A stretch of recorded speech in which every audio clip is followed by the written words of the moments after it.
The dictionary defines stereotype as an oversimplified image or opinion, but maybe a better definition is an excuse. It can be an excuse for hatred, or worse, violence. It's hard for me to imagine that I actually lived back here and survived. Matthew Boger grew up literally on the streets of Los Angeles. As a teen, he slept in this West Hollywood park. 20 years later, teens still live here. This is where I used to sleep. This was my bedroom. This is my whole life, basically for almost about 4.5 years. He lived here because his mother kicked him out of the house when he told her he was gay. He was 13 at the time. Her response was, "You will not live your life in sin in this house." So she packed a bag and she said, "I don't know what you're going to do, but you're not going to do it here." So what did you do? I slept in parks, I slept in the building ways. I, did what I could to make some money, things I'm not proud of, and made the best I could and figured out how I was going to survive.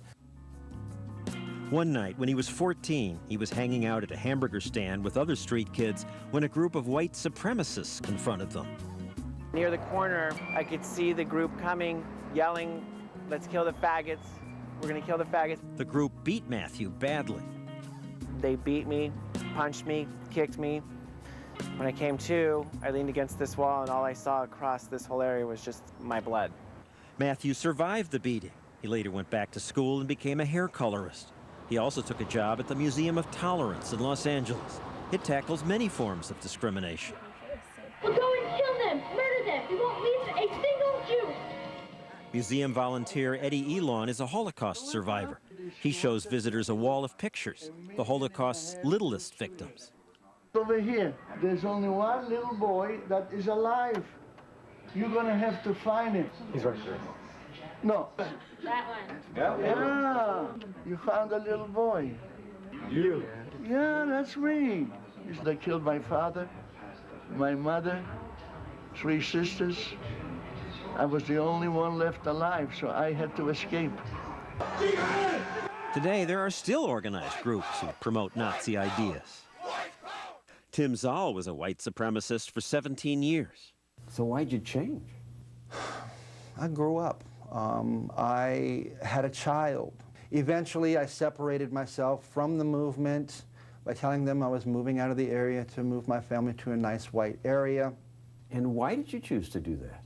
Because I realized that it was the destructive path. I mean, what was going to be next? I had already been charged for a hate crime by this time in my life.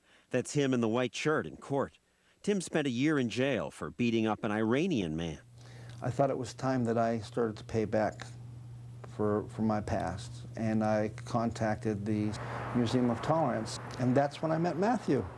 Today, Tim also works at the Museum of Tolerance, a far cry from his days with the white Aryan resistance when he shouted things like, "Kike, nigger, spick, wetback. What are you doing here? This is my country. You're stealing my jobs." You beat a lot of people up. Absolutely. Absolutely. It was a rush. It was my duty to subjugate somebody, to put somebody else in a lower position. So why'd you... Made me feel great. One day you have lunch with Tim. We started talking about our life as teenagers. And he started talking about the one place in Hollywood where they used to go by and taunt these kids.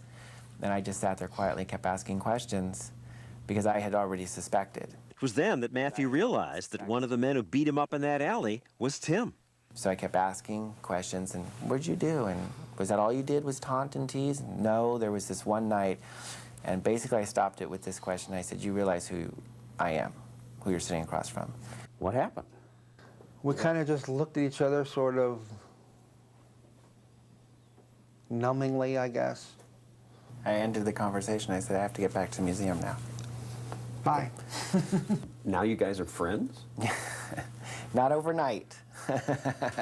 Yes. This summer, we asked them to go back to the alley where the beating took place. I kicked you in the forehead, and you were not moving anymore. At that time, Tim didn't even know if Matthew was alive or dead. I didn't really care. Today, Matthew and Tim lecture together at the museum. My name's Tim Zaal. I'm a former racist. If I can change and stand up and be a positive role model, then anybody can. Their story has a powerful effect. I just wanted to thank you. You're so very much. welcome. You It's like- just touched a soft spot in my heart. Thank you. I appreciate it. Thank you so much. Matthew recently celebrated his 40th birthday. It's a long way since his days on the street. This was great seeing you. Happy birthday. And for Tim, hanging out with a crowd of gay men, it's a long way from his days as a white supremacist. You guys are your friends? You Sure, hang yeah. out together? But he's gay. So? He's a human being, isn't he? He's a nice guy. You hated gays. You beat him up. I hated a lot of people. I hated Jews, and I'm working for the Museum of Tolerance now. I made a complete change in my life. That's our program for tonight. Maybe this hour will inspire you to change your life, or perhaps what you believe. I hope we've cleared up some of the myths about stereotypes, or at least started a conversation about them. And we cover many more myths in 2020's new Myths book, Myths, Lies, and Downright Stupidity.